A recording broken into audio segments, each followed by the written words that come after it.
গত 5 আগস্টের পরে আমার বহুত ফোন দিছে, কই ও দেশের পরিস্থিতি ভালো না, একটু ঠান্ডা মাথায় কথাবার্তা কইেন। আমি কই ঠিক আছে, আপনার কত ঠিক আছে, আপনারা তো 200-250 বছর বাঁচবেন, 200-250 বছর জন বাঁচবেন, আপনারা একটু হেকমতে কইন। আর আমার যেহেতু এত বেশি বাঁচার ইচ্ছা নাই, হক কথা কইয়া 2 দিন পরে সাইড দিয়ে মরে গেলে গা আমরার কোনো আপত্তি নাই।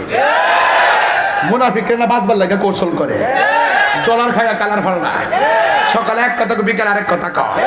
ওয়াজ ওইটি তাফসির ইন্ডিয়া, তাফসিরে পাকিস্তান, তাফসিরে পিআর সিস্টেম।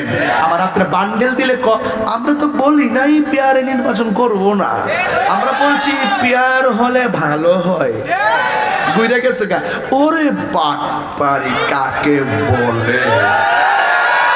মানুষের তো একটা লিমিট থাকা উচিত। ওরা যে এত বাটপার, ওদের গ্রুপটার মধ্যে 3টা গ্রুপ করে। একটা গ্রুপ হইলো তুই রাস্তায় ভাঙচুর করবি, এটা ধরা ছোঁয়ার বাইরে, এই ভাঙচুরে দেখবেন কোনো নেতা যাবে না।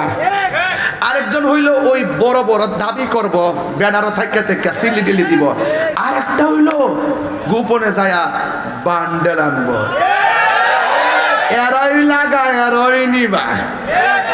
এরা কি কেউ শেষ করে দিতে মাস্টার এতখানটা লাইনে ঢুকতেছি, ওয়াজটাকে শেষ করে দিতা। এরা কি মুমিন না মুনাফিক? আমার ফোলা ফান্ডি করে, আরে তোরা ফোলা ফান্ডি না, আমরা কি মুমিন না মুনাফিক? কারা কারা ইমান না, তুই হাত তুলে স্লোগান দেখান ইনশাআল্লাহ।